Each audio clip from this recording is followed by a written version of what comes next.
네, 3월 18일 수요일 여의도 인사이트로 이번에는 이어가 보도록 하겠습니다. 장호진 작가 인사이트 오늘은 함께합니다. 작가님 안녕하세요. 네, 반갑습니다. 네, 네. 음, 너무 좋았어요 시장 오늘. 그렇죠. 너무 좋았죠. 네. 깜짝 근데 놀랐습니다. 이게 좀 저도 약간 제가 한번 헛발질을 하긴 했죠. 왜냐면 헛발질. 지난주에 이제 네. 이란의 공격이 좀 심화가 되면서 거기에 대해서 살짝 걱정이 된다. 그 전만 하더라도 제가 이제 여기서 흔들리면 안 된다. 들고 가야 된다. 시장 굉장히 좋을 거다. 이 이후에 반등 세게 나올 거다라고 예상했던 그 시장이 지금 나왔고, 근데 그제 이제 제가 이란 확전에 대한 우려가 지금은 판도가 달라졌기 때문에 현금을 조금 늘려주시는 게 좋겠다. 근데 그 와중에도 저는 메인 물량을 절대 털리지 말라고 얘기를 드렸었거든요. 근데 그게 지금 같은 현상이 있을 수 있었고 그럴 가능성이 높았기 때문에 말씀드린 거였죠. 근데 여전히 뭐 위험에 대한 게 완전히 사라진 건 아니라서 네, 그거는 리스크는 조금은 좀 제어하면서 계속 가시는 게 좋을 것 같습니다. 네. 무려 매수 사이드카가 네, 또 걸리면서 시장 진짜 무섭게 오늘 상승 강세를 보였는데 전반적으로 말씀하신 것처럼 완전히 전쟁 리스크가 사라졌다고 말할 수가 없는 상황이긴 한데 그렇죠. 우리는 약간 완화 조짐이라고 할까요? 그 전보다는 뭐 그런 거 플러스 반도체 이슈가 워낙 많은데 뭐가 그러니까 굳이 따지자면 뭐가 더 영향이 컸던 거예요? 일단 그 이란 전쟁 관련된 것들은 길게 계속 이어지다 보니까 사람들한테 민감도가 굉장히 낮아졌어요. 근데 저는 여전히 좀 불안감이 분명히 존재하거든요. 그러니까 이게 이란과 미국이 완전히 협상을 한 게 아니잖아요. 그러면 그 전에 아마 또 강하게 부딪히는 경우도 생길 거다. 그럼 협상을 하기 위해서 유리한 고지를 또 점해야 될 거고, 그걸 위해서 또 뭐 격한 어떤 움직임들이 또 나올 수도 있다라고 보긴 하거든요. 뭐 그게 그러니까 제가 이제 현금을 10%에서 뭐 20%에서 30%요 정도 딱 그 정도인 거지. 그 정도를 그래도 여유를 두고 있으면 혹시나 좀 충격이 있더라도 빠르게 대응을 하면서 여유를 가질 수 있다. 약간 그 정도로 보고 있고요. 하지만 전쟁 자체는 길게 가면서 하반기에는 부담을 분명히 확실히 주고 있어요. 네, 인플레이션은 분명히 올라갈 거라고 봐야 되기 때문에 뭐 FMC 오늘 이제 나오죠. 거기서 어떤 말을 할지는 좀 지켜봐야 되긴 하겠지만 오히려 이제 매파적일 수도 있고 아니면 아예 매파적이지 않을 수 있어요. 그러니까 두 개가 다 어느 게 나올지 모르겠는데 기대 인플레이션을 일단 낮춰야 되거든요. FMC 연준 입장에서는. 근데 기대 인플레이션을 낮추기 위해서는 두 가지 중에 하나를 쓰죠. 너 박살 낼 수 있으니까 인플레 같은 거 생각도 하지 마라 라고 할 수도 있고, 아니면 이렇게도 얘기할 수 있어요. 인플레이션은 없는데 우리 정책에 대해서 뭐 심각하게 생각 안 해. 왜? 인플레이션이 없으니까. 이런 식으로 얘기할 수 있어요. 근데 그게 2022년이었거든요. 이거는 트랜지터리, 지나가는 바람이야. 그러니까 신경 쓰지 마라고 했다가 공급발 인플레이션 두드려 맞으면서 급격하게 올렸잖아요. 그런 상황을 한번 겪은 연준이 이번에 또 트랜지터리라고 말할 가능성이 있을까라고 보면 조금 약해 보이는 거죠. 그래서 6대4 정도, 한 60% 정도가 매파적인 가능성이 좀 더 높지 않을까. 약간은 좀 더 매파적일 가능성이 우세하다. 네, 그러니까 이런 식으로. 금리는 쉽게 못 내린다 이렇게 얘기할 가능성이 좀 높지 않나라고 보고 있습니다. 여기에다가 우리는 이슈가 워낙 많았는데 뭐 마이크론 실적도 FOMC 내일 새벽에 볼 게 많아요. 그렇죠. FOMC에다가 이제 마이크론 워낙에 잘 나올 거다라는 예상들이 많으니까 한편으로는 잘 나오는 게 지금 스토리상으로는 당연해 보이는데 다들 그렇게 얘기하니까 또 이런 쪽으로는 경계감을 가져야 될 부분이 또 있나? 이런 생각도 한편으로는 들기도 하고 자료에 뭐가 많은 것 같아서 하나하나 좀 볼까요? 네. 네. 마이크론의 실적 발표가 진짜 뭐 일단 인베스팅 기준으로 예상치가 엄청납니다. 전년 동기 아니고요. 전분기 대비해서 매출액 49.5% 성장. 자료 같이 볼게요. 네. 전분기 대비해서 영업이익 123% 성장. 그러니까 반도체가 지금 엄청 좋은데 마이크론이 좀 후발주자로서 이런 성장률을 보이는 게 좀 늦어요. 삼성전자 SK하이닉스보다 성장률을 보이는 게 늦는데 굉장히 어마어마한 전분기 대비해서 영업이익 123% 성장, 말도 안 되죠. 이런 성장이 지금 나오고 있다. 그러니까 턴어라운드 구간에서는 이런 게 가능한데 지금 턴어라운드 구간이 아니잖아요. 그러니까 가격 상승의 여파가 진짜 엄청나구나, 이거에 대한 기대가 엄청나구나라는 건데, 그러니까 긍정적인 문제는 이게 끝이 아니라는 거죠. 2분기 가격 또 올라갔어요? 라고 얘기하고 있고, 지금 얘기하는 건 27년, 28년까지 좋을 건가요? 라고 얘기하고 있고요. 그 다음에 지금 전용현 대표, 삼성전자 전용현 대표 같은 경우는 우리 3년에서 5년 장기 계약할 것 같습니다. 뭐 이런 얘기까지 나오잖아요. 그럼 당연히 반도체 실적은 좋을 거다. 그리고 지금 삼성전자는 그러면 QOQ를 얼마만큼 좋을 거냐라고 보면 매출액이 전분기 대비해서 22.6%, 영업이익이 81.5%가 증가할 거라고 예상을 하고 있는데 분기비. 네, 이거 네. FM 가이드 기준 추정치인데요. 네. 이것보다 지금 시장의 수익 컨센은 더 높아요. 영업이익 컨센서스가 이제 40조 원 이상이 될 거다라고 보고 있습니다. 100% 이상 올라가는 거거든요. 그 정도 기대하고 있고 SK하이닉스도 매출액 38.6%, 영업이익 60% 성장할 거다라는 기대감이 지금 시장에 존재하고 있어요. 그러니까 지금 마이크론뿐만 아니고 산업 전반적으로 다 좋고 이 지금 컨센서스 나온 것보다도 더 좋을 것 같은데? 라고 하는 게 이제 시장 컨센이잖아요. 그러면 이거보다 이제는 이거죠. 얼마나 더 좋지? 그리고 넥스트 스텝은 얼마나 계속해서 더 좋지? 라고 하는 얘기가 지금 나오는 구간이기 때문에 또 전방 산업에서 봤을 때는 GTC에서 젠슨 양이 말해줬잖아요. 우리 매출 AI 관련된 매출 뭐 1조 달러. 그러니까 25년부터 27년까지 1조 달러 할 것 같은데 원래 5천억 달러 한다고 했다가 지금 1조 달러 늘어나잖아요. 물론 5천억 달러라고 하는 건 25년부터 26년까지였고 그러니까 좀 다르긴 하지만 그러면 27년 매출은 26년보다 일단 더 증가하겠네? 라는 기대감이 붙겠죠. 왜냐하면 26년에 마무리된 매출액이 2천억 달러 정도 됐으니까 2천억 달러 좀 남았으니까 그럼 27년 1월에 네, 마무리하는 것과 네. 28년 1월에 마무리하는 실적들을 보면 또 증가하는 흐름이 나온다라고 기대할 수 있는 거죠. 근데 엔비디아는 주가 못 가요. 그것도 좀. 네. 저거 진짜 되는 거 맞아? 라는 퀘스천이 분명히 붙긴 했거든요. 간밤에도 하락을 해서 네. 그렇게 선물을 뭐 땡큐 삼성 이러면서 많이 여러 가지 이슈들을 줬는데 엔비디아는 정작 못 가네라고 생각하긴 했었어요. 그렇죠. 네. 근데 그럼에도 불구하고 반도체는 더 좋다. 음. 어제 스토리지 관련된 기업들은 다 좋았거든요. 그렇죠. 그러니까 그 GPU 쪽은 약간 퀘스천이 있어. 경쟁도 좀 모르겠고 한데 그래서 스토리지 쪽은 지금 너무 좋은 것 같은데 네, 새롭게 붙으면서 이거는 그러니까 이런 거죠. 지금 GPU 자체의 수요는 모르겠지만 베라루비나 이런 게 들어가는 것들이 기존과 다르게 더 많이 HBM도 더 많이 들어가야 되고 네. 또 여기에 들어가는 신규 새로운 메모리가 랜드나 이런 것들이 또 들어가잖아요. 그렇죠. LPDDR도 쓴다 그러고 뭐 소캠 쓴다 그러고 이렇게 되면 메모리는 계속 들어가잖아. 크게 증가하지 않는다고 하더라도 만약에 GPU가 여기서 유지만 된다, AI 가속기가 유지만 된다고 하더라도 메모리는 늘어나잖아. 라고 하는 지금 시장의 컨센이 충분히 들어올 수 있는 거죠. 그러니까 메모리는 원래는 더 무너지면 그러니까 이렇게까지 무너질 건 아니었던 거고. 근데 반등도 빠르게 나올 자료였는데 시장이 안도하고 있으니까 마침 반등이 나왔다. 근데 아침에 제가 이제 3프로 TV 그 더블 밸류업에서 얘기할 때 뭐라고 했냐면 나와주시잖아요. 네. 차트를 보면서 어제까지만 하더라도 굉장히 중요한 자리였다. 21선을 삼성전자, SK하이닉스 모두 넘어주냐가 굉장히 중요하다고 봤는데 근데 막판에 하이닉스가 좀 어제 밀렸지만 아쉬워서. 그래도 네. 21선을 넘어섰어요. 그리고 나서 이 자리에서는 이렇게 올라선 자리가 되면 아마 반등이 세게 나올 수도 있을 겁니다라고 했었고 만약에 SK하이닉스와 삼성전자가 달려가면 코스피 지수 자체가 21선을 넘어가면서 굉장히 강할 수 있을 겁니다라고 얘기를 드렸는데 그런 흐름이 오늘 나왔죠. 네. 굉장히 강하게 나와서 이런 부분이 이제 이어질 수 있을 것인가 이것도 내일 마이크론 실적을 비롯해서 좀 볼 부분이고 오늘 여의도 인사이트에서 말씀해 주실 전반적인 주제가 에너지의 대전환이네요.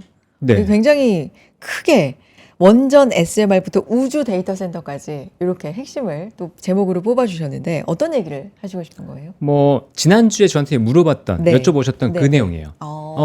근데 지금 전쟁 관련된 주식에서 뭐는 사고 뭐는 안 돼요라고 그러니까요. 물어보셨잖아요. 그때 네. 이제 피해 효과는 피하시고요. 그때, 피해 효과를 네. 보세요라고 말씀드렸죠. 정확하게 뭐가 테마고 네. 뭐가 산업적으로 계속 갈 만한 거냐고 제가 여쭤본 적이 있죠. 그렇죠. 네. 그래서 제가 P와 Q에 대한 얘기를 그쵸. 드렸었는데 그 흐름이 오늘 정확하게 나오고 있어요. 그래서 이제 좀 내용을 가져와 봤고요. 일단 보면 전쟁으로 인해서 전체적으로 센티먼트가 좀 변화하는 상황이 됐고 단순히 센티먼트로 머무는 것과 산업의 구조적 변화로 넘어가는 이 두 가지 단계는 갈립니다. 그러니까 센티먼트 변화는 말씀드렸던 피해 효과가 일시적으로 반영되는 거. 가격이 일시적으로 네. 뛰는 것들. 가격이 그래서? 일시적으로 반영이 됐지만 언젠간 금방 네. 내려올 수 있는 것들. 대표적으로 이따가 말씀드릴게요. 그다음에 산업의 구조적 변화라고 하는 건 이 센티먼트의 변화 자체가 정말로 정책이라든가 아니면 기업들의 어떤 심리를 변화시켜서 정말로 구조적인 이 회사 산업의 변화를 이끌어준다는 거. 이런 게 이제 차이를 보이는 건데요. 현재 상황에서 보면 단기적인 피해 효과가 있었던 것들은 정유주, 해운주, 그다음에 센티먼트적으로만 보면 방산주 이런 것들은 지금 그냥 기대감이 있었지만 이게 실질적으로 붙진 않았죠. 근데 방산주 중에서도 보면 사실 LIG 넥슨은 이게 그 QE 효과로 붙긴 하거든요. 천공 이슈도 네. 있고. 근데 단기에 너무 급등했다가 이제 밀렸기 때문에 뭐 저는 방산주 중에서는 LIG 넥슨이 만약 밀린다 하고 하면 긍정적으로 바라볼 수도 있다라고 생각을 해요. 이거는 이제 모멘텀 바뀌었다고 생각하기 때문에. 하지만 어쨌든 현재 상황으로 봤을 때는 정유 해운 그다음에 방산주 같은 경우에는 단순한 테마주 정도로 그치면서 조정이 나오고 있죠. 네. 그리고 구조적인 동반 산승을 본다고 하면 우리 석유에 대한 의존도를 줄여야 돼. 이게 하나의 컨센서스 띠이 돼버렸어요. 그러니까 트럼프 같은 경우에, 그러니까 미국 같은 경우에도 원래 우린 다시 뭐라고 했죠? Make America Great Again을 하면서 베이비 드릴이라고 했단 말이에요. 땅 파서 뭐 시체. 근데 이게 가격이 너무 급등해 버리니까 태양광 얘기가 미국 트럼프 정부 내에서 나오고 있어요. 원래는 좀 부정적이고 그렇죠. 신재생에 대해서 그렇죠. 신재생이 굉장히 네. 부정적이었는데 네. 이거는 이제 필요성에 대해서 절감을 하고 있고 태양광 드라이브를 건다. 대신에 중국에 대한 것만 약간 배제하는 형태로 얘기를 하고 있을 뿐인 거죠. 그래서 신재생 얘기 나왔죠. 그 재밌는 현상이 뭐가 일어나고 있냐면 신재생이 들어가면 반드시 ESS가 들어가야 됩니다. 왜냐하면 신재생 전력이 안정적이지 않잖아요. 그럼 이 안정적이지 않은 전력을 안정화시켜주는 작업이 ESS에서 일어나거든요. 중간에 저장을 좀 그렇죠. 해주는. 네. 그러니까 저장이라고 하는 게 네. 우리가 생각하는 것처럼 장기 저장은 아니에요. 네. 단기적으로 잠깐 이제 저장을 해놓고 뭐 밤에 잠깐 들어온다 하면 그중 잠깐 몇 시간 약간 저장을 해놓고 그다음에 이 전력이 나갈 때 안정적으로 공급될 수 있게 해주는 거죠. 그러니까 이게 변동성 있는 것들을 정말로 안정화시키는 게 ESS인데 신재생 얘기가 딱 나오니까 ESS에서 무슨 얘기가 나오냐면 중국의 응급제가 없으면 안 될 것 같은데 중국의 응급제 관련된 규제 좀 풀자 이렇게 얘기가 나오는 거예요. 반대로 생각하면 ESS와 신재생이 급한 겁니다. 며칠 전에 나온 거죠? 네, 중국 며칠 전에 얘기 풀어준 나왔죠. 거. 네. 그러니까 우리나라도 이 ESS와 신재생 관련된 기업이 좋을 수밖에 없죠. 이렇게 되면. 근데 신재생은 지난번에 얘기 들었던 우주 관련된 얘기도 들었잖아요. 거기도 또 엮여 있어요. 그러다 보니까 태양광 쪽, 태양광은 우주도 엮여 있다 보니까 오늘 굉장히 강한 흐름. 뭐 HD 에너지 솔루션이라든가 하나 솔루션, OCI 홀딩스 이런 기업들이 굉장히 강세를 보였다는 거고요. 그다음에 원전도 마찬가지입니다. 원전도 대표적으로 이 석유 에너지에서 좀 탈피할 수 있는 대표적인 원전, 그러니까 에너지잖아요. 그러다 보니까 원전 관련된 드라이브도 좀 더 빨리 열릴 거다라는 얘기들이 나오고 있고요. 그다음 수소. 근데 수소는 지난번에 말씀드렸지만 조금 애매한 부분이 있긴 합니다. 그래도 수소도 지금 긍정적으로 가고 있고. 그다음에 신재생 원전 수소가 들어가면 결국 또 필요한 건 뭐냐? 전력기기거든요. 그러니까 전력기기 쪽도 다시 오늘 같이 올라가는 흐름이 나왔어요. 변압기. 그렇죠. 네, 변압기, 대표적으로. 전선 뭐 이런 네. 것들이 같이 올라가는 흐름이 네. 났다. 그러니까 이게 구조의 어떤 변화에 어떤 시장의 산업의 어떤 변화에 따라서 이런 산업이 계속해서 좀 전쟁 이후에도 좋을 거다라는 기대감이 붙은 거죠. 그러니까 이 두 개가 좀 극명하게 나눠졌다라는 것들을 이해하시면 좋을 것 같고요. 근데 작가님 왼쪽에 방사는 네. 구조적으로 산업으로 상승으로 보는 시각들도 있긴 있더라고요. 근데 네. 이제 작가님은 약간 피해 효과로 좀 분류를 하셨네요. 주가를 보면 일단 그렇게 나오니까요. 네. 주가를 보면 방산주가 잠깐 테마를 타다가 LIG 넥슨 빼고는 대부분이 못 갔어요. 많이 못 가고 밀려버렸죠. 그러니까 지금 이게 만약에 구조적 동방 산승으로 시장에서 인지했다고 한다면 가야죠. 주가 가야죠. 근데 지금 그러지를 못하잖아요. 그러니까 지금은 이미 방사는 러시아 우크라이나 전쟁 이후에 그 전체 판도로 변화로 인해서 올랐고 그거는 그때 효과인 거죠. 근데 지금 중동 정세의 변화로 인해서 한국의 방산이 다시 한번 레벨업되는 그 과정에 있는지는 약간의 퀘스천이 있는 상황입니다. 주가만 보면. 주가만 보면. 네. 그래서 이제 피해 효과, 뭐 센티먼트의 변화를 얘기 들은 거고 네. 여기 구조적 동방 상승의 밑에 보면 재밌는 기업들이 오늘 굉장히 많이 올랐어요. 효성 TNC 오늘 급등했고요. 그다음에 금호석유화학, 그다음에 태광산업, 대한유화 이런 기업들이 급등했거든요. 근데 이 기업들이 급등한 이유는 특히나 이제 앞에 세 개 기업은 섬유화학 기업입니다. 근데 섬유화학이 실적이 앞으로 좋아질 수밖에 없다. 가격이 올라갈 수밖에 없다. 유가가 올라가는데 이게 스프레드가 벌어지면서 이제 올라갈 수밖에 없다라고 얘기가 나온 거예요. 네. 그러니까 이 세 개 기업이 많이 올랐고 특히나 효성 TNC 같은 경우에는 지금 중국의 3위 업체가 파트남스 한번 뛰었다가 조정을 받았는데 이름 까먹었다. 그 글로벌 업체 중에 하나 유럽의 업체 중에 하나가 또 파산 신청을 했어요. 미국인가? 유럽이었던 것 같은데. 네. 파산 신청을 하면서 효성 TNC가 더 부각받았던 것도 있습니다. 그러니까 그러니까 원래라면 유가가 상승했을 때 이런 기업들이 그렇게 좋지 않을 거야라고 생각할 수도 있는데 지금 판가가 같이 올라가는 국면이 돼버리면서 이 기업들의 스프레드 상승, 스프레드 확대에 대한 기대감이 붙는 거죠. 특히나 대한유화 같은 기업들은 대표적으로 스프레드를 먹는 기업이라고 볼 수 있거든요. 근데 네. 원가가 올라갔지만 판가도 같이 올라갈 수 있다고 기대를 하면서 대한유화도 강세. 어제 미국에서 화학주도 굉장히 강세였어요. 그러니까 최근에 보면 화학주들이 좋은 흐름이 나오고 있는데 마찬가지로 지금 전체 가격 자체가 올라가는 상황에 수혜를 볼 거다. 근데 유가 레벨은 이 전쟁이 끝난다고 하더라도 분명히 올라갑니다. 지금 상태, 그러니까 전쟁 이전에 뭐 $50 후반, $60대를 유지할 수 없어요. 올라갈 거로 그러니까 봐야 됩니다. 내려가기까지 시간이 걸릴 거다가 아니라 아예 내려오더라도 하단은 높아질 수밖에 높아졌죠. 없다라는 의견이시네요. 네, 높아졌죠. 아, 지금 높아졌을 수밖에 없어요. 왜냐하면 정유시설 이런 것들이 이미 많이 파괴가 됐고, 그다음에 추가적으로 이것들을 뭐 빠르게 좀 확보해야 되는 것도 있을 거고요. 그다음에 원유 지금 산유량 같은 것들을 조절하고 있고 중단하는 케이스도 있다 보니까 이거를 다시 공급 재개하려면 시간이 걸리거든요. 아, 네. 또 한편 생각해 보면 중국이 원유를 베네수엘라, 이란, 러시아로부터 싸게 샀단 말이에요. 근데 그 물량이 중국이 싸게 살 수 있는 루트를 지금 트럼프가 다 끊어버렸죠. 이란 끊었죠, 베네수엘라 끊었죠. 그다음 러시아 같은 경우에는 지금 긴급하게 이제 수출 제한 풀면서 풀렸잖아요. 그러면 중국이 가져갈 수 있는 원유, 싸게 가져갈 수 있는 원유는 끊겼어요. 그럼 중국은 이제 시장에서 더 비싸게 사야 되겠죠. 그러니까 러시아 공급이 풀렸다고 하더라도 전체 판도로 봤을 때 이제 중국도 오히려 공급 시장, 그러니까 수요 공급 시장에 뛰어들기 때문에 전체 유가 레벨은 저는 올라간다고 좀 보고 있거든요. 그래서 75불 정도 이상에서 지금 유지되는 게 아마 뉴노멀이 될 거다라고 보고 있고, 만약에 여기서 진짜 전쟁이 한 2, 3주 정도 더 길어지면 이제 정유 시설, 그러니까 그 정유 비축하는 시설이 꽉 차거든요. 탱크가 꽉 차면 네네네. 그러면 생산을 무조건 중단해야 되는데 생산을 중단을 하게 되면 그 이후에 추가 생산을 하기까지 한 3주에서 많으면 6주 이렇게 걸려요. 그러면 이제 생산이 추가적으로 막힌 상태에서 뒤에 추가 이제 원유가 가동되기까지 시간이 걸리잖아요. 그러면 유가가 100불 이상에서도 장기간 머물 수도 있거든요.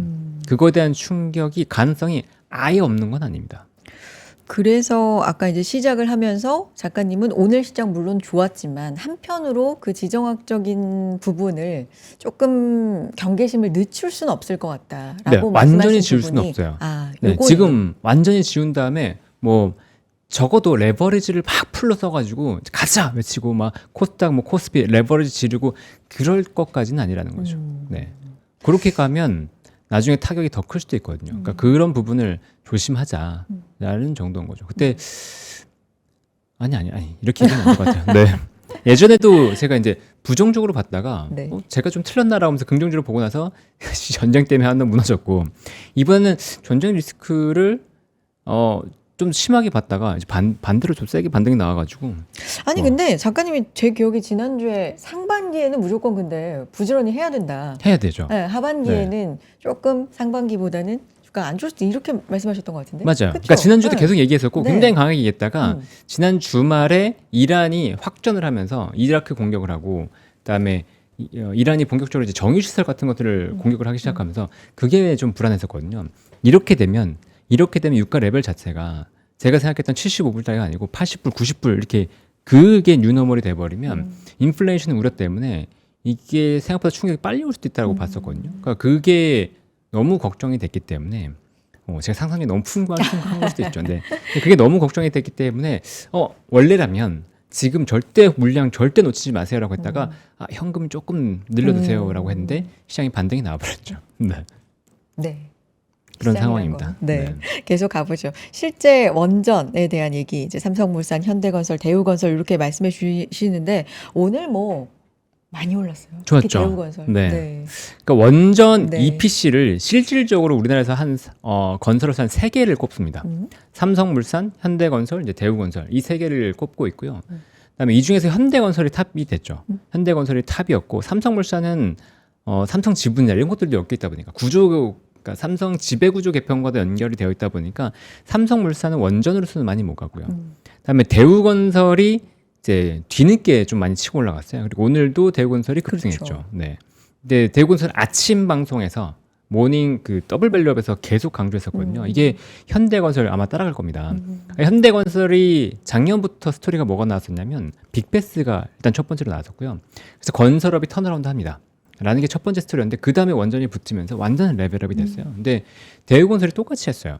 대우건설이 빅베스로 그쵸. 떨고 다 떨어버리고 실적은 이제 개선되는데 원전을 붙였거든요. 근데 IR에서 처음에는 체코 원전 우리가 수주 받을 것 같습니다라고 했다가 원전 부지 사이트를 4개로 늘린 거예요. 우리가 추가로 뭔가 도전하는 게 4개가 됐습니다라고. 근데 추후로 또 늘어날 수 있습니다라고 하니까 스토리가 현대건설이랑 거의 똑같아진 거죠. 물론 시가총액 레벨이 현대건설 따라갈 정도가 되는 건 아닌데 그 스토리가 비슷해지면서 대우건설의 주가가 그 당시 이제 처음에 얘기했을 때 한 5,000원대, 6,000원대였을 거예요. 근데 지금 한 14,000원대 이렇게 올라왔죠. 2배 이상. 네. 그런 흐름이 나왔다는 거고 오늘 보면 또 특이했던 게 GS건설이랑 DLENC가 급등했어요. 근데 여기는 실제 원전 EPC를 완전 경험했다기보다는 삼성물산이라든가 현대 그다음에 대우에서 이제 원전 EPC를 수주를 하면 여기에 이제 일부 물량들을 또 추가로 발주하잖아요. 그러니까 하청 쪽으로 그런 경험을 했던 게 이제 GS건설이랑 GLENC거든요. 그러니까 어쨌든 원전을 했다고 하기도 좀 애매하고 안 했다고 하기도 애매하지만 대우건설이 달려가니까 우리도 갈래라고 하면서 이제 오늘 같이 동반 강세를 보였던 흐름이 원전 관련해서 건설주 중심으로 이렇게 좀 나왔다는 게 특이했죠. 알겠습니다. 말씀 중에 이제 계속 이어갈 텐데 시청자분들께서 뭐 줄리아 킴님도 그렇고 리스크 관리는 상승장에서도 어느 정도 필수라고 그렇죠. 잘 말씀해 주신 것 같다고 또 네. 해주시고 네. 프로디지스타 네 리스크 항상 관리해야 된다 뭐 이렇게 말씀을 해주고 계시네요. 자신 있게 네 의견을 말씀하시면 될 것 같아요. 뭐 리스크 관리하면서 또 상승하는 다 팔라고 말씀하신 게 아니니까 그렇죠. 어느 정도 현금으로 좀 변동성에 대비하자라는 말씀을 해주신 거니까요. 오늘은 이제 에너지 측면으로 말씀 듣고 있습니다. 계속 가볼까요? 네, 그 글로벌 원전에서 현대건설이 지금 독보적인 위치를 차지한 이유가 있어요. 현대건설. 네, 물론 EPC 실적도 굉장히 많긴 한데 네. 홀텍이라는 기업이 또 굉장히 크게 좌우하고 있습니다. 홀텍은 이제 미국에서 SMR 개발한 회사예요. 근데 올해 상장 지금 추진하고 있고 상장하면 현대건설이 굉장히 좋을 거다라고 미리부터 얘기가 나왔었던 회사인데 네. 이 홀텍이 SMR 160, 그다음에 SMR 300 뭐 이런 것들을 지금 SMR 160은 개발 완료했고 300은 개발 단계에 있거든요. 이게 160메가와트, 300메가와트 규모를 얘기해요. 네. 근데 160메가와트 그 SMR 160 같은 경우에는 현대건설이 뭐 공동 개발, 공동 사업 추진, 공동 입찰 및 시공을 갖고 있는데 특히나 특이한 게 뭐냐면 SMR 110의 시공은 독점적으로 현대건설이 담당합니다. 네. 근데 SMR 300은 아직은 계약은 하진 않았어요. 근데 SMR 300도 아마 이게 개발 완료되면 현대건설가 할 수밖에 없을 거예요. 네, 공동 개발하고 했기 때문에 SMR 300 쪽에서 할 수밖에 없다. 그러면 홀텍이 앞으로 진행하는 사업은 현대건설 거죠. 근데 SMR 관련해서 이제 지금 선두를 치고 가는 업체고 미국에서 이제 홀텍을 지원하고 있기 때문에 이렇게 본다 그러면 현대건설이 정말 완전 EPC 관련된 기업으로 거둔다는 건 당연했다라고도 볼 수 있는 거거든요. 그러니까 현대건설을 좀 계속해서 보시라는 거고. 근데 상승 탄력 자체는 후발주자들이 막판에 더 오를 수 있습니다. 네. 네, 그런 것들은 감안하시고 고민해 보셔야 돼요. 그리고 분명히 말씀드리지만 변동이 충분히 있을 수 있기 때문에 제가 사실하는 게 아니고 현대건설이 지금 괜찮은 자리인지 이런 것들을 한번 판단해 보시면 좋을 거예요. 제가 사라 말라 이런 얘기를 드리기는 어렵고요. 그 앞서서 말씀해주신 추격 그룹으로 GS건설, 뭐 DLNC, GS건설도 오늘 상당히 좀 많이 올라갔고 많이 올랐죠. 이런 것들은 이제 후발주자가 좀 더 이제 탄력이 강한 경우들이 상당 부분 좀 이어지는데 그렇죠. 지속성은 어떻게 봐야 되는 거예요? 근데 후발주자들이 단계 키 맞추기라면서 막 올라갈 수 있거든요. 근데 이건 산업적으로 봤을 때 그렇게 엄청 좋은 건 아닙니다. 네. 그리고 이게 어느 정도 키 맞추기가 일어나면 또 대장주가 더 많이 달려가는 경향들이 있기 때문에 후발주자들을 제가 급하게 따라가라 뭐 이런 얘기는 절대 못 드리겠어요. 네, 대우건설까지는 제가 계속 얘기를 드렸었어요. 네, 후발주자에서도 GS건설과 DLNC는 원전으로 봤을 때는 엄청나게 그 능력이 있는 건 아니기 때문에 네, 제가 급하게 따라가라 뭐 이런 얘기는 절대 못 드리겠네요. 알겠습니다. 여기까지 원전 좀 자세하게 짚어봤고 에너지 얘기하면서 AI와 이제 데이터 센터도 사실 어제 그제 신세계 쪽으로도 또 이슈가 있기도 있었죠. 네. 하고요. INC가 또 급등하기도 하고 뭐 이런 부분이 있는데 에너지가 지금 뭐 유가 대체 에너지를 찾자, 대안 에너지를 찾자만이 아니라 AI는 지속적으로 붙어 있는 거잖아요. 그렇죠. 네. 네. 근데 이거는 그냥 기억하고 계시면 좋을 것 같아요. AI는 분명히 좋습니다. 그리고 AI 투자는 이어질 건데 단 전제가 있어요. 시장의 유동성이 충분하다는 전제하에.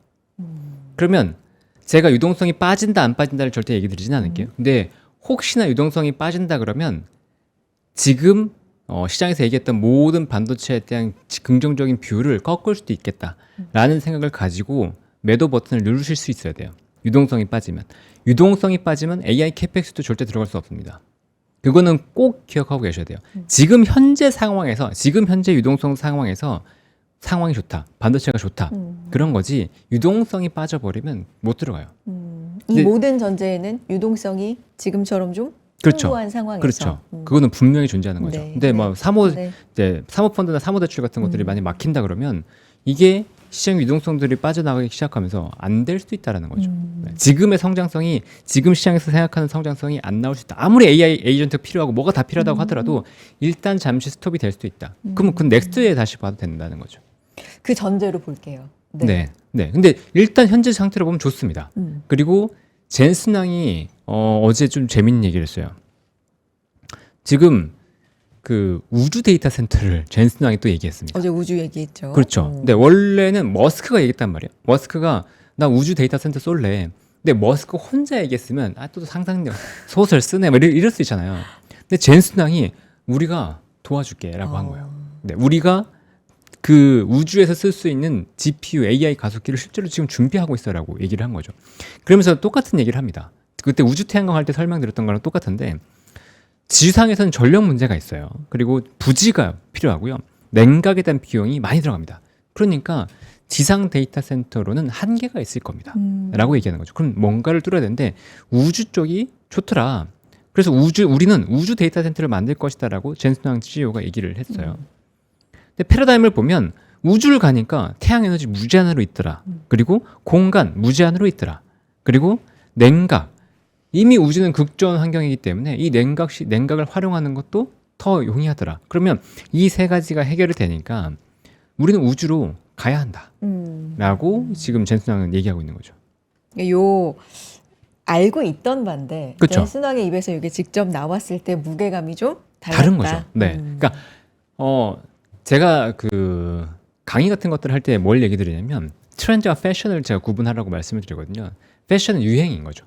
유행은 집니다. 빠르게 졌는데 트렌드 같은 경우에는 적어도 5년, 10년 이렇게 끌고 가지는 산업적으로 끌고 가지는 건데 이 트렌드 변화를 주도하는 건 결국 기업이거든요. 근데 그 기업이 글로벌 빅테크 기업이 2개, 3개, 4개 이렇게 여러 기업들이 엮여 있으면 그건 트렌드가 되면서 굉장히 길게 가요. 그러면 머스크가 혼자 얘기할 때는 그게 트렌드가 되기 어렵죠. 긴가민가 하는데 지금 젠슨왕 엔비디아가 딱 붙었잖아요. 그럼 스토리가 달라지겠죠. 그럼 젠슨왕이 딱 붙었어요. 그럼 다른 기업들은 어떨까요? 여기에 붙어서 뭔가 더 하려고. 왜냐? 엔비디아가 뭘 하는 걸 봐잖아요. AI 가속기 시장 봐잖아요. 그럼 우주 시장에 또 붙어야죠. 이제 젠슨왕과 지금 스페이스X 지금 머스크가 이렇게 달려들었잖아요. 그럼 어디가 이제 연결될 것 같으세요? 제가 볼 땐 젠슨왕이랑 우주랑 연결될 거예요. 젠슨왕과 위성. 위성. 네, 위성 우주 기업들이랑 본격적으로 연결될 겁니다. 네.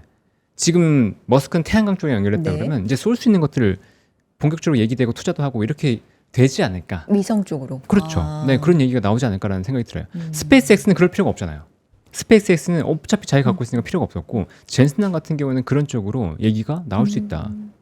현대차랑 제휴하는 거랑 똑같은 거죠. 자율주행 관련해서 현대차랑 얘기하면서 뭔가 발전시키는 것처럼 아마도 그런 움직임이 나올 가능성이 높다. 그래서 어제 보면 미국의 우주들 날아갔어요. 네. 굉장히 급등했죠. 뭐 그런 흐름들에 대한 기대가 있다라고 볼 수 있는 거고요.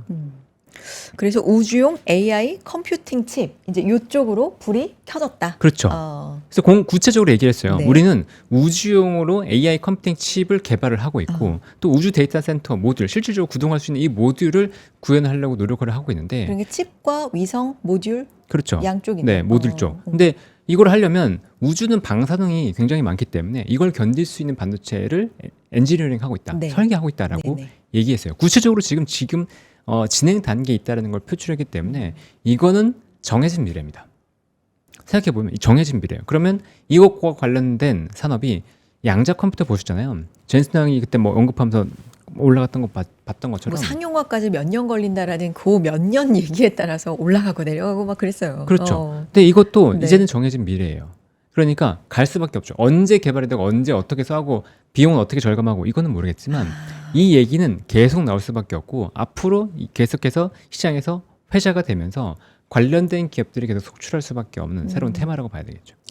이제 말이 나오고 우리 한다라고 한 이상 계속해서 연결고리가 생길 것이다. 그렇죠. 계속 확장될 수밖에 없겠죠. 네. 대표적으로 뭐 어떤 기업과 분야, 뭐 미국도 그렇고 우리도 그렇고 있을까요? 일단 우주 아까 말씀드린 것처럼 위성 관련된 기업들, 그러니까 위성을 쏴야 되니까 위성 관련된 기업들과 굉장히 많이 연계돼서 얘기를 할 수밖에 없을 거예요. 그리고 다시 전력. 그러니까 지금 보시면 냉각은 의미가 없잖아요. 그렇죠. 그러니까 기존의 냉각 업체들은 얘기를 할 필요가 없고, 그러면 데이터 센터를 쏘는 기업들, 그리고 데이터 센터에서 그 위성을 쏘면 거기에서 사람이 가서 작업할 수 없잖아요. 로봇 기업들. 네, 거기서 작업할 수 있는 로봇 기업들 필요할 거고요. 그다음에 거기 태양광 패널 설치해 주는 기업, 그러니까 패널 있는 기업들.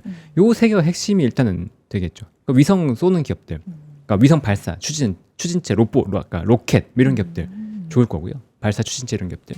그다음에 말씀드린 태양광, 그다음에 거기에 들어갈 수 있는 로봇 작업할 수 있는 기업들. 그런 기업들 봐야 되겠죠. 자, 여기까지 이제 에너지에 대해서 말씀을 해주셨는데 결론, 무한한 에너지를 향한 여정이라고 해주셨네요. 네. 아, 그렇죠. 그러니까 지금은 보면 전력이 부족하니까 어떤 식으로든 우리는 이걸 돌파하기 위해서 얘기를 하고 있는데, 생각해 보시면 지금 전력이 부족한 건 물론 전체적으로 에너지 소비가 크기도 하지만 AI 때문이거든요. 그러면 트럼프가 얘기했잖아요. 전력 니들이 알아서 해라. 빅테크들한테. 그렇죠. 빅테크들한테 니들이 좀 알아서 해라. 이렇게 얘기했으니까 아씨 알았어요. 그럼 우리가 하늘을 쏠게요. 이렇게까지 간 거잖아요. 그럼 이렇게 된다 그러면 이제 전력난 같은 것도 상당히 많이 해소가 될 수 있고 정말로 우리가 생각하는 그런 AI 미래 이런 것들도 빨리 다가올 수 있기 때문에 이런 쪽으로 추진에 대해서 좀 관심을 갖고 계속 볼 필요가 있습니다. 그리고 지상에서도 이런 에너지 인프라가 지금 당장 사라질 수는 없어요. 계속해서 인프라 투자가 이어져야 되고 관련된 투자가 우주는 아직 멀었으니까 관련된 투자가 이어진다고 본다 그러면 원전 쪽도 또 계속해서 또 투자를 해야 되겠죠. 알겠습니다. 여기까지 이제 에너지에 대해서 인사이트, 정말 깊이 있는 이야기를 좀 들어봤다면 또 시장의 다른 축들도 좀 이야기를 해보도록 하죠. 오늘 코스피 뭐 무섭게 올라갔고요. 삼성전자, 하이닉스, 20만 전자와 백마닉스 이렇게 다시금 달성하는 모습들, 우리 시장이 진짜 저력을 보여줬습니다. 코스피 5925 어떻게 보면 이제 6천 다시 가나 하는 희망도 좀 품게 되는 그런 숫자였고요. 코스닥도 사실 코스피에 대비해서는 못 갔다 싶을 수 있지만 잘 올랐습니다. 2.4% 오르면서 1164 이렇게 기록을 했는데 오늘 사실 코스닥 쪽에서의 뭔가 계속 정책적인 모멘텀이 좀 나오고는 있잖아요. 그렇죠. 그 부분도 좀 짚어볼 필요가 있겠죠. 네, 코스닥도 계속 긍정적으로 보고 있습니다. 이게 정부에서도 계속 지원을 하고 있고 관련된 펀드 같은 것도 계속 마련이 되고 있고 추가적으로 이제 상장 펀드도 계속 나오고 있기 때문에 코스닥으로 자금 집행은 뭐 계속 이어지는 분위기예요. 그러니까 지금 코스피로 간다고 해서 무조건 코스닥을 외면한다 이런 건 아니고 바벨로 보고 있습니다. 코스피에서는 지금 전자닉스가 저는 그 아침에도 얘기했어요. 똑같이 전자닉스 중심으로 반도체는 계속 갈 거고 여기와 더불어서 코스닥을 외면하면 안 되기 때문에 이 두 개를 바벨로 보고서 포트폴리오를 약간 균형을 갖고 가면 좋을 것 같다라는 얘기를 들었죠. 아마 주거니 받거니 하면서 올라가지 않을까 싶은데 지수 아까 잠깐 물어보셨지만 뭐 6천 다시 돌파할 거냐. 만약에 이런 이슈가 없었다 그러면 저는 자신 있게 아마 7천까지 바로 달릴 것 같습니다라고 얘기했을 텐데 이슈? 어떤 이슈요? 이란 이슈가 없다면 이란 전쟁 이슈가 없다면 전쟁 이슈가 없다면 그렇다고 말씀드리겠지만 맞아. 작가님이 7천 제일 먼저 얘기하셨을걸요. 네. 네. 근데 지금도 그 이란 이슈가 만약에 없다 그러면 그렇게 보고 있었어요. 굉장히 긍정적으로 보고 있었고 반도체가 달려갈 거다라고 보고 있었는데 속도는 좀 모르겠어요. 속도는 지금 당장 돌파할 거냐는 모르겠지만 6천은 바로 돌파할 수 있겠죠. 근데 7천까지 가는 흐름은 조금 고비가 있을 수도 있겠다라는 생각을 갖고 있고 그 과정에서 고비를 좀 거치면 전자원 익스가 안 갈 때는 또 코스닥이 좋거든요. 그리고 실제로 지난주 우리 시장이 좀 흔들릴 때를 보면 전체적으로 봤을 때 코스닥이 더 좋았고 그다음에 대형주보다 중소형주가 더 좋았어요. 좀 견고하게 그렇죠. 버텼죠. 네, 코스닥이 시장이 더. 네. 지수는 빠졌지만 네. 전체적으로 보면 나쁜 시장은 아니었거든요. 오히려 개별 주식들이 올라가면서 그 개미 투자자들 같은 경우 더 좋은 시장이 연출됐었는데 지금 전자닉스가 좀 달라가는 게 멈추면 또 한 번 그런 시장이 연출될 수 있다라고 봐야 되겠죠. 근데 돈은 진짜 많이 들어왔습니다. 대표적으로 지금 코스닥 액티브 ETF 코액티브 삼성자산이랑 그다음에 타이거 두 개 들어가잖아요.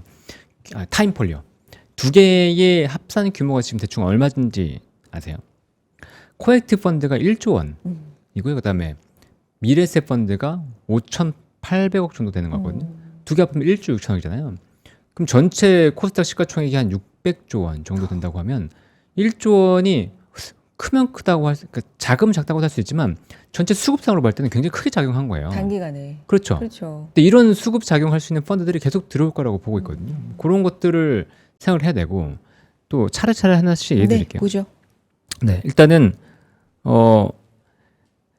오늘 그냥 이슈 수급이 얼마나 중요하게 작용한지를 보여드리는 이슈가 큐리옥스 바이오. 네, 큐리옥스 바이오는 그 코스닥 150에 신규 편입되면서 최근에 급등세가 나오고 있고요. 그다음에 메지온 같은 경우는 코스닥 150에서 편출되면서 급락세가 나오고 있습니다. 이 두 개가 극명하게 갈려진다는 건 수급 때문에. 원래 편입 편출 때문에 이렇게까지 갈리지 않거든요. 근데 지금 수급이 진짜 중요하구나. 특히나 코스닥 150 밸류에 들어가냐 안 들어가냐가 정말로 이 수급에 큰 차이를 갖고 오잖아요. 지금 상황에서 보면. 왜? 코스닥 150 ETF 그냥 사니까. 예전에는 물론 영향을 받았는데 이 정도까지는 이 아니었는데. 정도는 아니었어요. 네, 이렇게까지 급등락하는 경우는 코스피에서 만약 MSCI 같은 편입, 지수에 그렇죠. 편입된다 그러면 그때는 미리부터 올리는데 코스닥 지수에 들어간다고 해서 이렇게까지 급등락이 나오는 경우는 없었어요. 근데 지금 확실히 코스닥 150의 영향력이 커졌다라는 걸 보여준 사건이기 때문에 이걸 사라 마라가 아니고 이게 좀 특이한 동향이기 때문에 이제 말씀을 드린 거고요. 참고로 그냥 큐리옥스 바이오 같은 경우에는 세포 분석 전처리, 그러니까 세포 분석을 할 때 사람들이 일일이 했던 것들을 세정을 자동화해주는 그런 장비 만들어주는 회사입니다. 그러니까 바이오인데 장비 회사다. 좀 특이한 그 회사예요. 그리고 BDC 얘기가 나옵니다. 요거 여쭤보고 싶은데 네. 살짝 좀 쉽게 설명해 주세요. 한국형 BDC. 이 BDC라는 게 네. 뭐냐면 원래 벤처 펀드 있잖아요. 네. 벤처 펀드는 개인이 투자 못하죠. 원래 벤처 펀드는 벤처 캐피탈 아니면 사모 펀드 쪽에서 펀드를 만들어서 정말 사모기 때문에 그 아름아름 그 기업들만 투자를 합니다. 아니면 개인이 개인이 아니라. 한다고 하더라도 49인으로 제한이 돼 있어요. 그래서 그 내에서 정말 돈 많은 부자들한테 받아야지 규모를 키울 수 있으니까. 정말 일부. 그렇죠. 네. 그렇게 해서 자기들끼리 아름아름 투자하는 게 지금까지의 사모펀드 이런 투자였단 말이죠. 네. 그 비상장 투자 같은 것들. 그런데 이 BDC는 뭐냐면 요 집합투자 기구를 상장시킨다. 네. 그러니까 ETF 개념이에요. ETF 개념처럼 이 BDC를 상장시켜서 개인도 거래할 수 있게 해줄게. 이 펀드는 보면은 이제 펀드 투자 방식이 캐피탈콜이라고 해서 필요할 때마다 쏘는 게 있고, 그다음에 애초에 처음부터 펀드를 설정하는 게 있거든요. 아마 이거는 펀드를 처음부터 설정해서 올리겠죠. 금액을 설정을 해서 올린 다음에 그 규모에 맞게 이제 거래가 되게끔 하는. 근데 아마 이거는 유동성 공급자가 없을 것 같아요. 이거는 지금 결정이 난 거예요? 한국형 오늘부터 시작됐어요. 오늘부터 BDC. 요것도 오늘의 그러면 영향이 좀 있었다라고 보시는 거고요. 긍정적인 영향이 있는 게 뭐냐면 원래 그 사모펀드나 이런 것은 상장사 투자 안 해요. 네, 원래 VC나 이런 것들은 상장사 투자를 안 하거든요. 근데 지금 이 구조는 60%까지는 그 벤처 투자, 그다음에 코스닥, 그다음에 코넥스 이런 것들을 의무적으로 담아야 됩니다. 그게 60%고요. 그다음에 10%는 현금이라든가 국채, 그다음에 30%는 자율은행이에요. 그럼 이 60% 중에서 절반을 코스닥에 투자할 수 있습니다. 그리고 코스닥에서도 보면 그 2천억 미만, 시가총액 2천억 미만을 투자할 수 있어요. 그러니까 자율은행과 코스닥을 생각하면 60%까지는 상장사를 투자할 수 있게끔 해놓은 거죠. 이건 진짜 좀 잘 파지 않았던, 네. 깊숙하게 좀 몰랐던 그런 개념인데, 그러니까 네. VC 펀드, 벤처 캐피탈 펀드, 일반 주식처럼 상장을 하는 펀드, 맞아요. 상장시키는 펀드, 좀 쉽게 이해하면 네. 이제 이런 거고, 한국형 BDC인데 의무 투자 비율, 펀드 만기, 상장 기한 이런 것도 좀 정리해 주시면 좋을 것 같아요. 네. 자료 좀 보죠.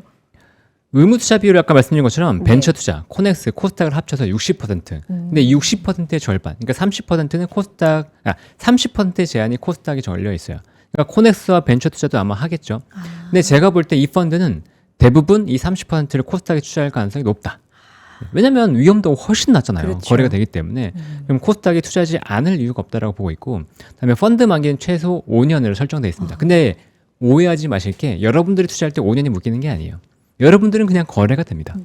거래가 되는데 다만 이 펀드의 해산이 ETF와 다르게 결정이 되는 거예요.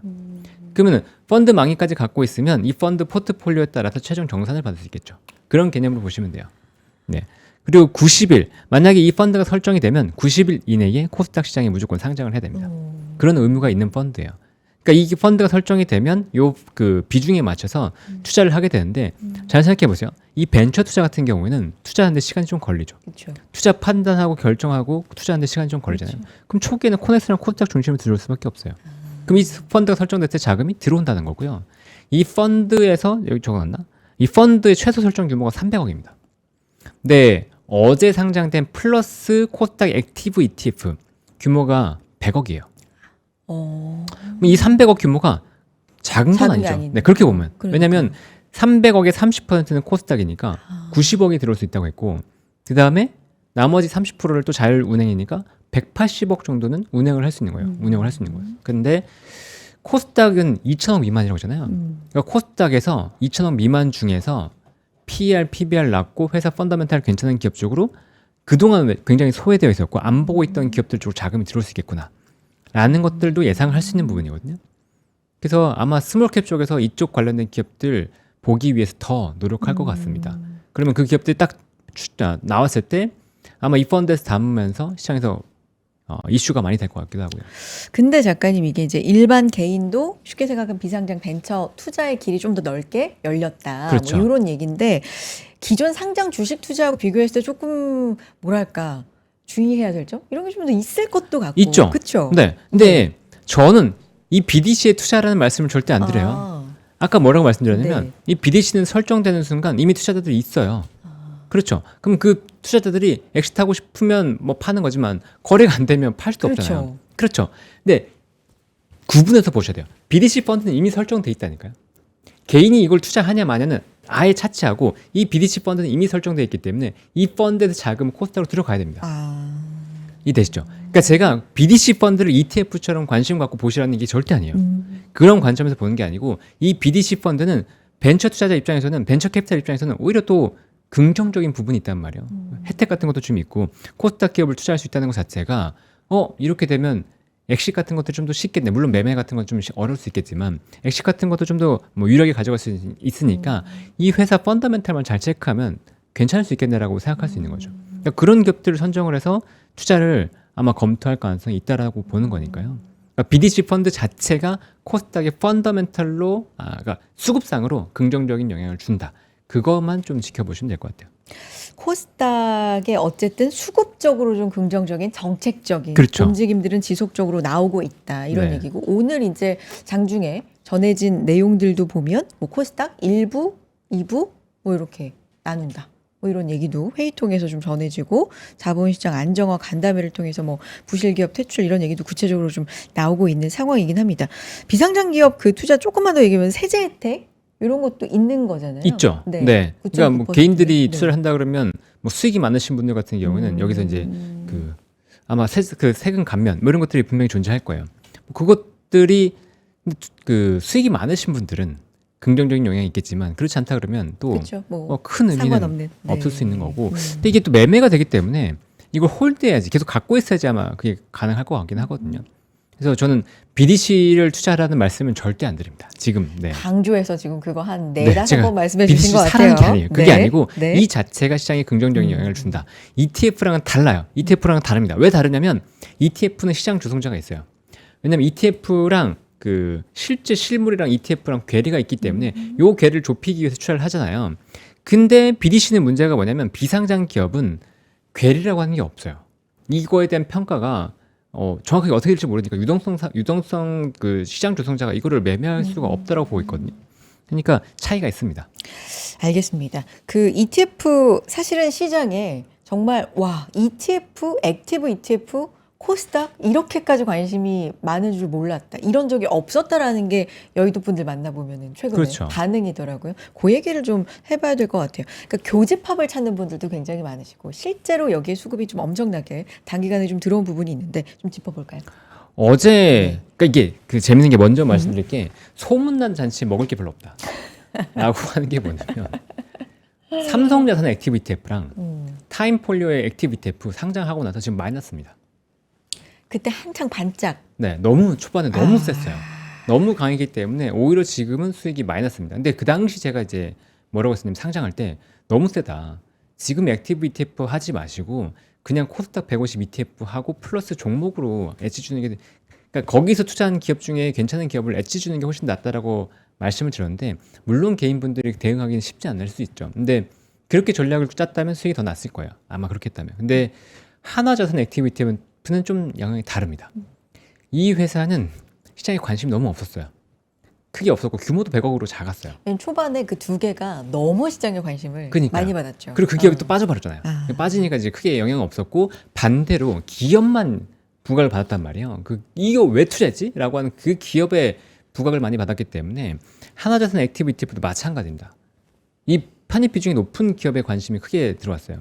근데 액티브 ETF 코스닥 150을 추정하는 기업인데 코스닥 150 하면 생각나는 기업 뭐가 있을까요? 그냥 딱 생각나는 기업 말씀해 주세요. 에코프로, 2차전지, 그렇죠. 알테오젠, 맞아요. 삼천당제약. 시총 1, 2. 네, 2차전지 바이오잖아요. 네. 근데 지금 여기 시가총액 지금 액티브 ETF의 상위 종목 3개 보세요. 1위가 시어스 테크놀로지, 비나텍, WCP 들어본 적 있으세요? 너무 생소하죠. 사실은 들어본 적은 있지만 이게 핵심 보유 종목이라고 그러니까요. 이 정도잖아요. 네. 그러니까 지금 코스닥의 시가총액 상위 기업들을 보면 20조 뭐 이렇게 돼요. 근데 이 기업들을 보면 시가총액이 뭐 2조 미만이고 2조 원 정도밖에 안 되는 시어스 테크놀로지 2조, 비나텍도 아마 2조 가까이, WCP는 이제 이거 처음 편입됐을 때 3천억대였거든요. 그러니까 지금 이 세 개 중에서 또 가장 관심 받는 게 뭐였냐면 WCP예요.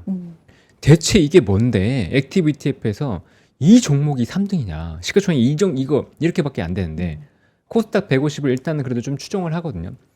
0.7로 상관관계를 맞춰야 되는데 이렇게까지 개별 종목 중심으로 가고 특히나 정말로 보기 드문 이 종목들을 추천한 이유가 뭐냐? 굉장히 좀 의문을 많이 가졌죠. 그래서 WCP는 주가가 상당히 급등했어요. 어제 급등했고 오늘도 추가적으로 많이 올랐습니다. 근데 WCP를 이제 말씀을 드리면서 분리막 회사입니다.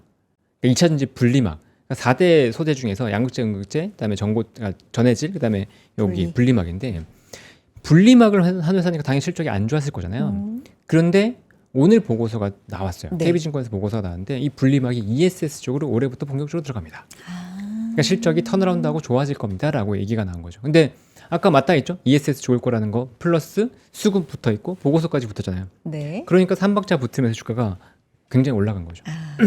이것도 지금 사실한 말씀이 아니고 지금 시장이 액티브 ETF가 어떻게 작용하고 있는지를 보여드리는 거예요. 그러니까 수급이나 이런 것들이 기관의 동향이나 이런 것들이 어떤 식으로 작용하고 주가가 움직이는지를 보여드리는 겁니다. 시어스 테크놀로지 같은 경우에도 보시면 맨날 이름 까먹네.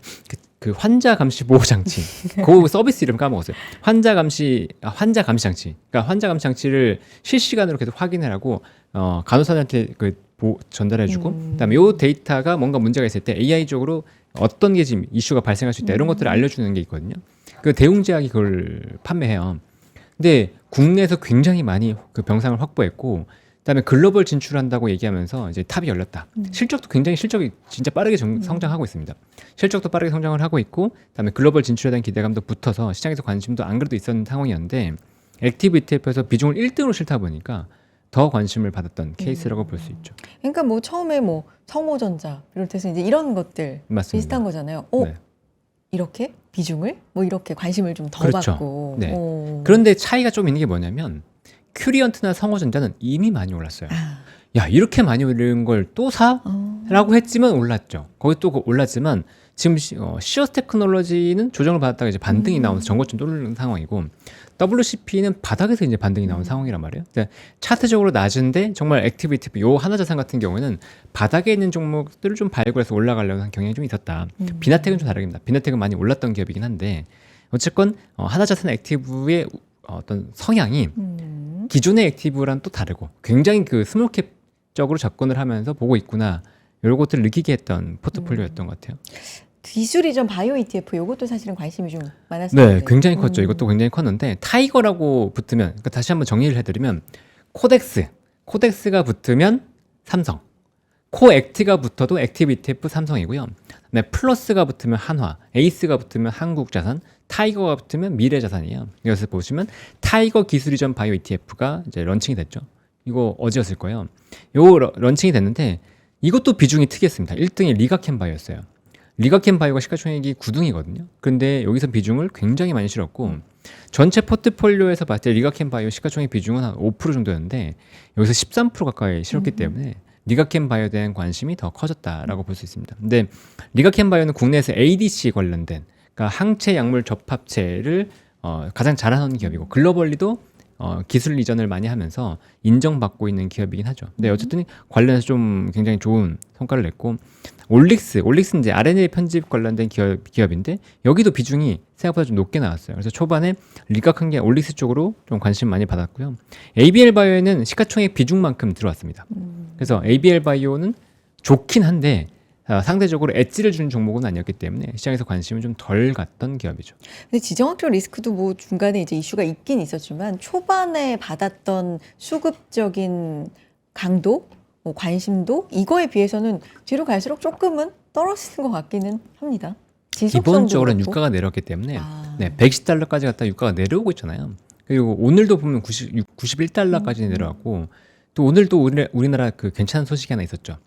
UAE 아랍에미리트로부터 2,400만 배럴. 네. 우리나라 이제 일평균 사용량으로 봤을 때 8에서 한 9일 정도로 버틸 수 있는 물량을 받아왔습니다. 제가 느끼기에는 천궁이랑 가까운 것 같아요.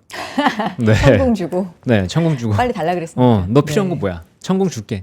필요하잖아 이렇게. 이거는 뭐 작가님 생각. 그렇죠. 제 근데 뭐 생각입니다. 많은 분들이 그렇게 말씀하시더라고요. 네. 그렇게 바꿔온 게 아닐까. 그냥 네. 내 피셜로. 그렇죠. 네. 그렇지 않으면 이제 UAE에서 급하게 우리나라만 챙겨줄 이유는 없으니까. 네. 아마도 그런 게 아닌가라는 생각이 들고. 어쨌건 그 말씀하신 시장의 민감도는 낮아졌죠. 현재로서는 낮아졌는데 아까도 말씀드렸지만 이게 완전히 해소됐냐고 보면 그러지는 않습니다. 그렇기 때문에 한 번 더 남아있을 수도 있고 그다음에 항상 보면 트럼프가 주말에 일을 저질러요. 2월 28일도 그랬고 그 다음 주 금요일에 좀 우리가 불안불안한 채로 네. 주말을 그래서 맞아서 금요일에는 지금 이제 다시 늘렸다 현금을 다시 늘려서 이제 매매를 하셨다 그러면 금요일은 다시 한 번 또 뭐 10% 20% 좀 줄여놓고 시장 봐도 되지 않을까 뭐 이런 느낌입니다. 오늘 뭐 전반적으로 여러 가지 에너지부터 시작해서 ETF 최근에 수급적인 현황도 그렇고 어떤 부분을 봐야 되는지 좀 말씀을 해주셨는데 요약을 해볼까요? 그래서 ETF 말씀해 주신 것도 그렇고 앞에서 에너지 말씀해 주신 것도 그렇고 시장을 지금 어떻게 봐야 된다는 거예요? 요약 좀 해주세요. 시장을 전체적으로 봤을 때는 네. 일단 전쟁에 대한 수혜주. 전쟁이 이제 완전히 끝날 거다라는 우려가 있지만 그래도 전쟁에 대한 수혜주는 관심이 있어요. 실질적으로 더해질 거라고 보이는 기업들. 그런 기업들은 계속 영향이 있습니다. 그러니까 그 기업들은 봐야 돼요. 시장에서 포커스가 있는 기업들. 근데 그 중에서도 지금 원래 프레임워크에 있었던 AI 쪽에 엮이는 태양광 괜찮네 라는 거고 원전 괜찮네. 이 두 개는 같이 엮여잖아요. 그러니까 굉장히 세죠. 그러니까 그 흐름들은 놔두고 계속 갈 거라고 보고 좀 두고 있고요. 그다음에 코스닥 액티브 ETF 계속 수급적으로 영향이 있을 거라고 말씀드렸잖아요. 근데 액티브 ETF에서 편입 비중 액티브이기 때문에 자유롭게 변동할 겁니다. 새롭게 들어가는 기업들 관심 갖고 있으면 또 투자 기회가 나올 거거든요. 그런 것들 좀 관심 두고 보시면 바벨이라고 말씀드렸잖아요. 이런 쪽으로 충분히 기회를 보실 수 있다. 반도체는 일단 그 기본적으로 깔고 가고 그 이외에 이제 엣지를 주려면 이렇게 할 수 있다는 거죠. 마지막 장 한 번만 이제 요약 차원에서 자료 보여주시면 단기 모멘텀, 중장기 수급, 종목목 선별 이렇게 나눴는데 단기 모멘텀은 일단은 마이크론이 잘 나올 거를 그렇죠. 네 전제하고 그렇죠. 전제하고 그리고 AI 관련된 모멘텀은 여전히 살아있다라고 네. 보고 여기에 대한 걸 이제 수익을 내고 나오자 뭐 이런 전략이고요. 그다음에 수급을 보면 정부 정책으로 인해서 계속해서 이제 코스닥을 부양하려고 하는 의지는 보이잖아요. 네. 그러면 거기에 발맞춰서 기관들도 계속 자금 쏘고 있고 그러면 이게 영향들이 있을 거라는 거죠. 어떻게든 있을 건데 지금 외국인 매도에 의해서 지금 눌려 있었거든요. 근데 그게 어느 정도 조금 완화가 되면 튈 겁니다. 그게 근데 코스피에서 어제 오늘 보였던 현상이에요. 외국인 매도 굉장히 크다가 제가 어느 날 지난주에 목요일이었나? 그 수급이 오늘 월요일이구나. 월요일에 갑자기 수급이 탁 바뀌는 거예요. 그걸 보면서 시장이 좀 바뀐 것 같다. 오늘 오랜만에 현선물 다 네, 외국인 매수가 들어왔죠. 들어왔죠. 그리고 SK 하이닉스가 아마 월요일에 순매수가 들어왔을걸요. 그러면서 이제 그 흐름 자체가 조금씩 바뀌었고 네. 이제 차트적으로 봤을 때도 바뀌면서 이 차트를 제가 봐야 됩니다가 아니고 차트를 보는 분들이 계시기 때문에 그 차트의 흐름이 바뀌어버리면 같이 세게 들어오거든요. 그런 게 오늘 나타났던 현상을 볼 수 있어요. 알겠습니다. 오늘 이렇게